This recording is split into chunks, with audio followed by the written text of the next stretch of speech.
he got me. In the bottom in the blue, he is teamless, but once upon a time, this would have been a team kill. It's Dolan.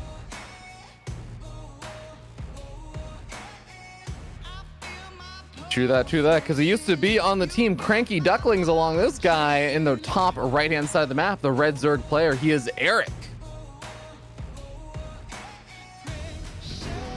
And so far, you know, Behemoth, I have to say, this was, well, I said it before, this is the day of Latin America versus North America. And right now, Latin America is 1-0. Yeah, I actually don't know who I favor here. We should point out, of course, that Erik is just doing Erik things. And every matchup, we're going to see him take a gas at 14. And then build another drone and cancel the gas to go to 15 out of 14. Take his natural, then get an overlord, then get a spawning pool, and it speeds things up a little bit. It's not quite as economically efficient, but more importantly, it's just weird. Like, it doesn't. Okay, in ZVZ, it definitely killed Dark a couple times. Like, the mind games there were insane.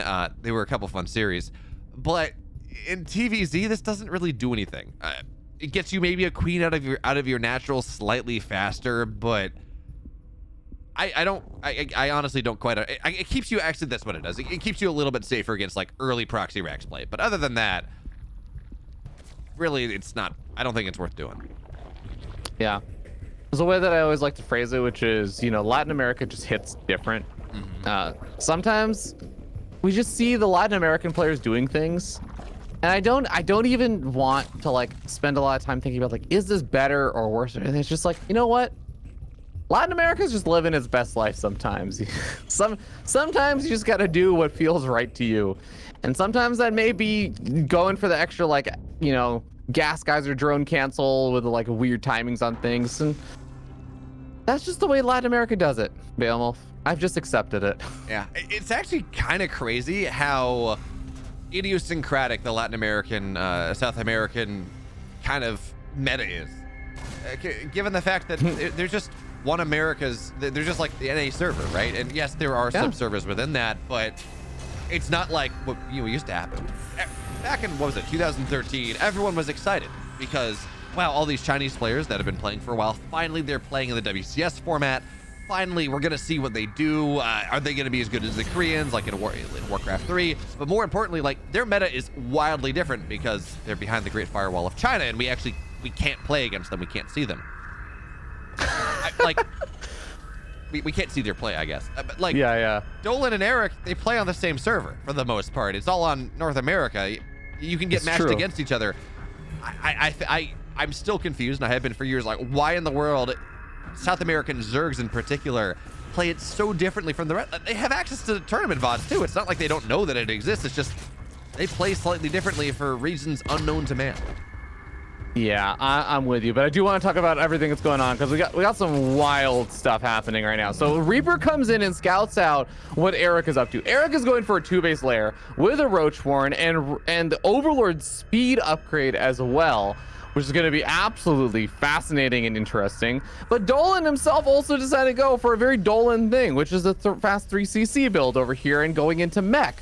So I'm not gonna lie, Behemoth, I think that this game either ends very soon in favor of Erik, or Erik doesn't kill Dolan and Dolan just wins, right? Like, it's one of the two, probably. Yeah, and I feel like I really favor this build coming in from Dolan as well. You're gonna have, you know, 2 Cyclones popping out at a time. Magfield, I think, is gonna be, well, actually no, Magfield's not gonna be quite done by the time this push moves out, but the Overlord, it can cancel the lock-ons, yeah, and then you lock on the Overlord, but now what you gonna do now, huh? Then it just dies. Yeah, then you lose all the rushes inside of it too. Oh yeah. I mean, good news, you know, Magfield is no longer bonus damage to armored, it's just bonus damage to everything, and they're always bad news. What happens if you just lose the Overlord? Oh, okay. Well, hey, Queens managed to get out alive. That's good. Good news, Queens have energy and they can transfuse. Bad news, they spend all that energy on creep teamers. Good news, they drop off, and bad news is that the roaches get on top of things. I've lost track of this plot, but for now, the Overlord is very low. The Queens can't transfuse because they're off creep, and I almost feel like this is already stalled out. In fact, it has. Erik, he's droning behind this. What? Yeah, I don't really know how, because here's the thing. how is he really going to be able to make that much progress? He has to wait until the creep spreads far enough forward. And yeah, Dolan can do one scan to kill off the creep tumors. And yes, you can try re-spreading it or something, but the roaches are also bleeding off to the cyclones during all of this. Like, this is so difficult to ever make a progress, even to get in front of the natural, much less make it all the way into the natural to actually do any real damage. All of the queens that got picked off, theoretically, I don't know. Okay, well, I think that Dolan thinks there's a creep tumor there, and he's like, oh, okay. He was trying to be very cute and clever about it, which I really admire. But yeah, he just scans and kills it, and I really don't know how Erik wins from here. I mean, hey, if you don't spend a scan, that's like 200 minerals, 225 minerals, something like that. So it's worth it. We got to be the greedy ones. But yeah, I was about to say I don't know what that's supposed to accomplish, but I think that's something that maybe works against bio players. But against 5, 6, 7 cyclones with mag fields finishing up soon, it's just really not going to work out all that well. As scan gets dropped, kite away, more roaches will fall. Although, hey, kudos to Erik here. He killed, what was that, 2 cyclones in the push, and anytime you knock a cyclone down, it costs as much as a tank. Like, it doesn't feel like that. It doesn't feel that expensive because they get a bunch of them out. They're so fast and they're so fragile. But I mean, the fact that Erik is trading roaches for cyclones is really good news for the Brazilian Zerg. Yeah. Going for Burrow is a really interesting play. Also going to be adding on pathogen glands. We can get up infestors, try and fungal growth down some of those Hellions and cyclones, lock them down so they can't just immediately constantly kite and run away. But the Burrow play, I do wonder, you know, if you could just continue to like burrow the units that get target fire down for the cyclones, I guess you can break the lock on unless your opponent's scanning, but now your opponent's using energy for every single one of the attacks and lock-ons to keep them there. This is a very interesting reaction. I don't think I've really seen that before. I mean, realistically, you're dropping scans anyways just to make sure you maintain vision as you kite away. I think it's more for the infestors, right? Because of course they don't need burrow speed. You just kind of put them around and then pop a fungal up from a weird angle. And That's yeah, true. No, that makes sense, right? Because pathogen glands and burrow is done right around the same time. The problem right now is that Dolan is allowed to be on this side of the map, and Erik has not been doing a great job, has not been able to really shut him off, and certainly now as the creep goes down, I mean, hey, you know what? You got it though. You were right. No, I think you're right though. I think a lot of it is still going to be about the infestor burrow play. I think you're absolutely right. That's a core component of this because you need to be able to land these fungals to lock down these units, and this is the kind of thing that Erik needed. I do have to commend Erik. He got up to those infestors a lot faster than I thought he would be able to. And having the fungal growth potential and everything, it really does feel like he actually has a lot more life than I was giving him credit for. Yeah, I am a little bit worried though because Dolan has not been building cyclones out of this. He's been building slow mechs, so there are a bunch of tanks here. This meat grinder that he's going to run on into, and yeah, you know, you can push in. It's not working at all. SCVs get pulled a little bit just to buy a little bit more time, but Dolan's supply tells one story. Okay, he's down 30 army supply. That fight tells another. We were looking at, I think, 7 tanks. Well, how many tanks died? Yeah, 2 tanks died, 1 friendly fire. So we were looking at like 7 tanks in that fight. You don't want to attack into that with what was quite honestly somewhat of a paltry force of Roach Ravager. I did like Erik chasing it back. That made a lot of sense, but attacking into that fight, a little awkward. I guess a weird thought I have now is that you're right. He's been making the move over to slow mech. This is kind of an awkward fight. I'm a little worried he's going to be losing a lot of Ravagers over here. I was going to say, before he mostly just lost his roaches and lings, he didn't actually end up losing any of the infestors. He kept a lot of the Ravagers and stuff alive. So he was able to find free pickoffs. I think I'm on board with that. But he actually did manage to knock out most of the mobility of Dolan.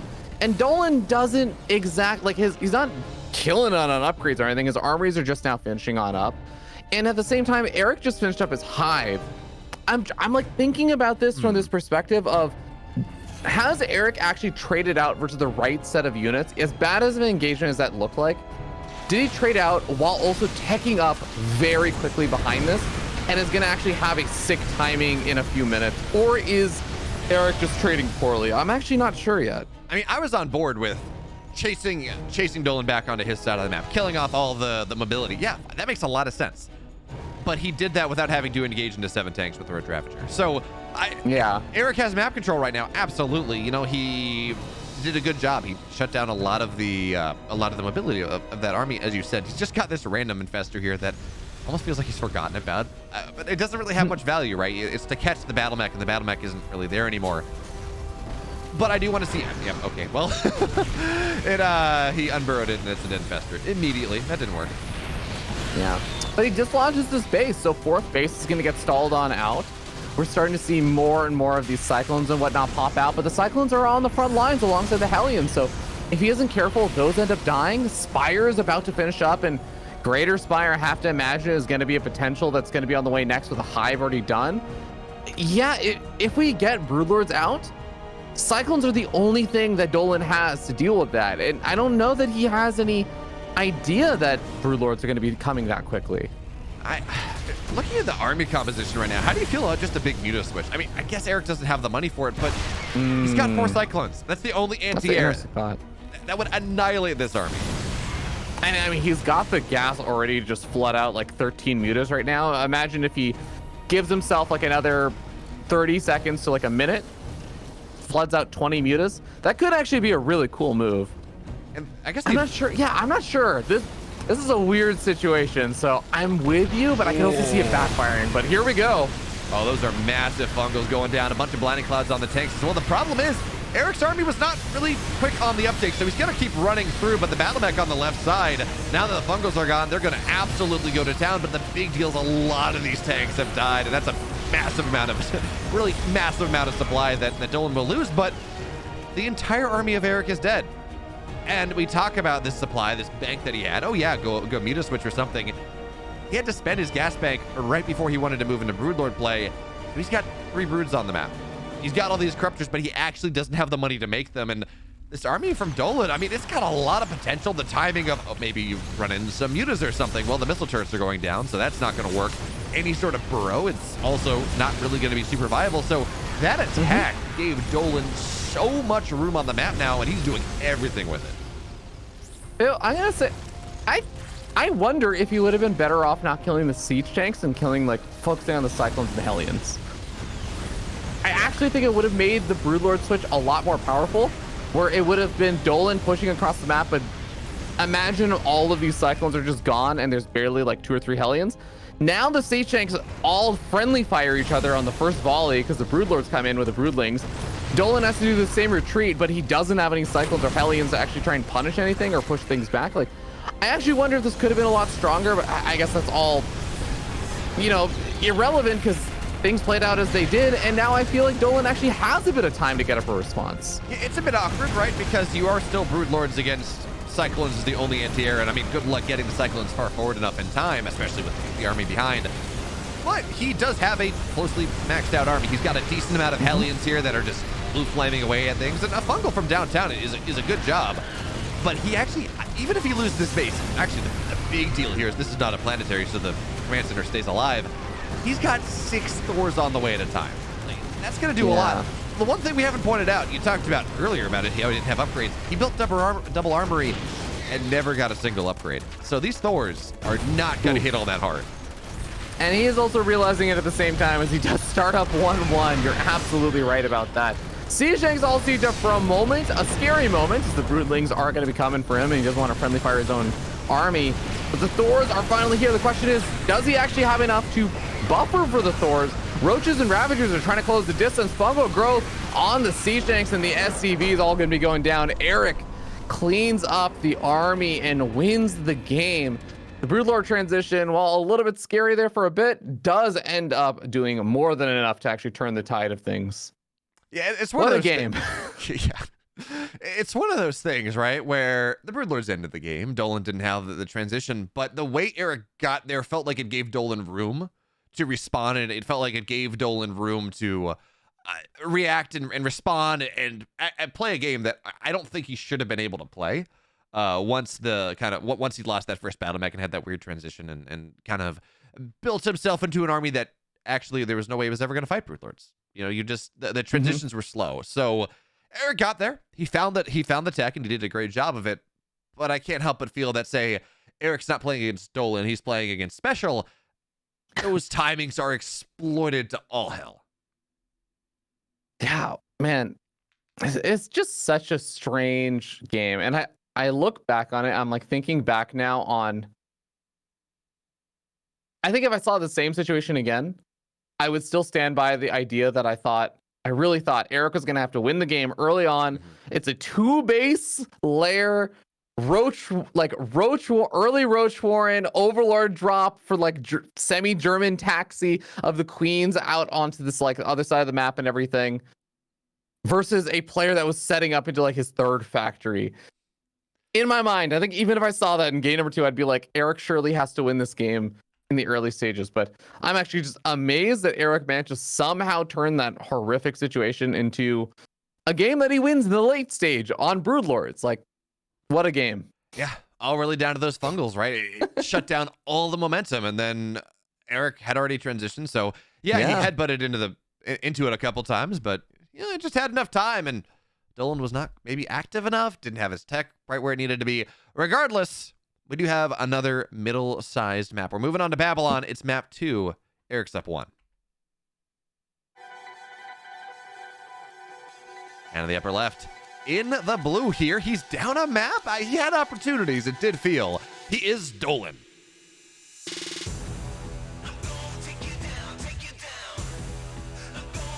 Down here in the bottom right-hand side of the map are Brazilian representing Latin America and also Cranky Ducklings. It is Erik.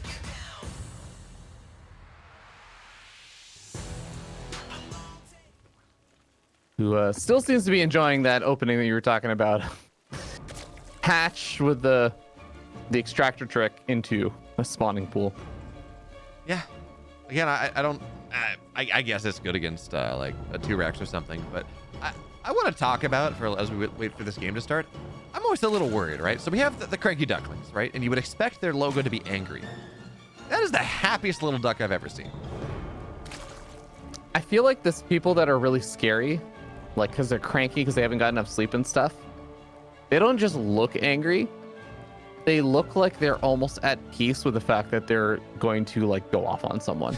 Like it's like the eerie smile where you're like, I know you haven't slept for 36 hours and you're just sitting there smiling with an empty stare.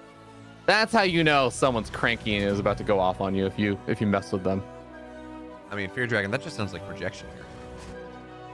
I did come from a 7-day marathon where I think the host of the marathon only gotten 8 hours of sleep over 7 days. So, and also part of my objective was to annoy that man. So, yeah. Man, poor Sal. I mean, he did it to himself, but still, poor Sal. Yeah, he deserves it. After he convinced Lambo to switch mice, Lambo's been struggling with the mouse switch and all that stuff, and then he also built Raynor a keyboard, but Raynor had like issues with the keyboard where it was like double pressing. And you know what? Sal deserves a little pain. So a little pain. So you're telling me that that Up-a-Tree is the reason that Lambo lost his series versus Skillet? Probably, honestly. I feel like if anyone wants to blame Sal for their losses, if he's given them any technical advice in the past, I feel like it's fair game. That's fair. Good news, though, if you are a Dolan fan, is this does not appear to be crazy mech builds that, quite honestly, didn't pay out. Instead, just kind of 1-1-1 for now. Hellions are on the map. Reaper, well, will go down, but it does get a full scout on things. And again, this is a very early lair. Yeah, that is the one thing the Reaper did not scout, is that lair started up right as the Reaper went to the very edge and got picked off. So I think that is a big difference from the last game. Dolan got a massive scout off on the lair timing in that last game and was able to actually get a lot of time to prepare for it, have his units situated in the right position. And Dolan's not even going for the same kind of style. He's not going for like that big mech follow up quickly with cyclones and everything popping on out. But in that last game, that was what allowed him to intercept the overlords, to move forward and find like the roaches moving across the map to get little pickoffs there and slow things down. And even though he ended up losing that game, he had a very strong start. This game, it's going to be a lot harder to find that same kind of start unless the scan picks up something. I mean, yeah, no, it's not going to get anything. So It's a bit of a weird opener once again. I mean, we see faster lords, speed lords, whatever you want to call it. I'm sure there's a better name. And he's gonna get the full scout, right? Erik knows what's happening, but Dolan's totally in the dark. Maybe Overlord speed is enough of a tell, but it's not that weird to get Overlord speed at this timing anyways. Yeah, this is a tough one. The scan, I was also looking to see if any any eggs popped that was maybe going to reveal what units are being made, and I did not see anything of the sort. Overlord's going to go unscouted, but in the center, roaches do run into the Hellions and pick off one of them, soften up another one. The Hellions do know about those roaches making their way across the map, and that should immediately set off some alarm bells. A Banshee immediately starts up there for Dolan. Yeah, bad news for Dolan. He did have pressure on the other side. He had that Liberator, only got 3 drones, and more importantly, it died. The Spore and the Queen killed it off, so you don't have anything distracting Erik as he makes this push. So for now, Queens are just going to get dropped to the other side of the wall. And that third base is most likely going to get canceled here, but it is a nice wall. It does make life a little bit more complicated. And Erik senses opportunity, right? So he is, in fact, building more roaches out of this as they continue to rally across. And the problem with Banshees, well, they don't have cloak. You can build them, that's fine, and they're good against roaches, but there are queens here defensively. They can transfuse. There's creep in the natural. So I don't know how useful this Banshee is going to be compared to how useful it would like to be. And in fact, it almost goes down. Yeah, it's really rough because the drop overlord also allows the queens to just pick on up. There's nothing to really kill that as well. Somehow it still is healing because the transfuse lasts for a little bit longer. But Dolan's even supply blocked, so yeah, he has a couple of factories coming on up, but he isn't even gonna be able to make use of them because he's supply blocked heavily and doesn't have a single supply depot on the way. Finally starting one up, he might need to do a supply depot call down as he is finding a handful of these roaches. This is actually a nice set of pickoffs. Yeah, I'm kind of surprised that we don't really see the rapid response of the queens there. Eventually they do respond, but still, I mean, can't help but figure that they're just sitting in the Overlord. Just drop them on top of the Banshee, kill it all. Yeah, that is, I think, did take a few more losses than he needs to, but I think you're absolutely right that he is still in a very nice position now. Can deny mining over here at the natural. Thor's on the way, and you know what? I'm as big a fan of Thor's as anyone else. This is a very interesting move, and I'm curious if he is expecting the Muta transition, or if he's literally just thinking, Big Daddy Thor, repair on Thor, good unit. I don't think you'll have enough roaches to deal with this. I mean, did you know that a fully upgraded Thor does more DPS than a Dark Templar does? So, you know. Oh, that I definitely... When I play Terran in team games, I only make Thors, and it's because they are pretty phenomenal when you give them upgrades. They are pretty phenomenal. Yeah. Of course, the trick is getting them there, which is why we have our 2 sacrificial friends that are 2-3 sacrificial friends that kind of allow us to get up to max out army of Thors. Though it is in the main, they got a couple STVs, but it actually, yeah, you're right, it's gonna work out. The Terran's on 1 base, sure, and he's not in a good position at all. But the Muta switch, well, it's against a bunch of Thors, and that's not gonna work out super well. Yeah, the Thors should be able to bat back against the Mutas, but I guess another way to look at it is Dolan has committed to being extremely immobile because he's making just siege tanks and Thors, and I guess a handful of these Hellions have been popping on out here and there now as well, but he really doesn't have a way to put a ton of pressure on it. I think he's sending out the single medevac, but I was gonna say, like, the medevac actually may have been better served in just maneuvering these Thors around between the natural and the main base and just getting them into position. If he's not gonna just leave 1 Thor at each one of those bases at least.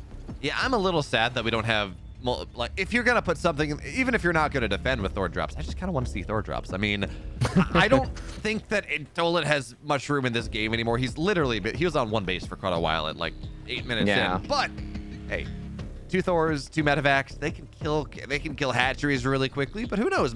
Maybe this drop is going to do everything. We do have Blue Flame. There are 4 Hellions in the main. They're gonna get a couple drones here to start. That's easy, and there's actually no army on the other side, so. Oh, there it is, but this does represent some threat. 5 workers go down. The drone pull. Hey, you know what? 7-8 workers, maybe even a couple more. Not bad. Yeah, if he was able to keep all these alive and the Mutas don't return home to kill the medevac, then I think he has the opportunity to maybe kill like another 15 or 20, and then I'll feel okay about his situation. But I think we all know that that was not going to be the reality that was going to happen. And so does Dolan. He finally gives in as the medevac dies, and Erik takes a 2-0 victory.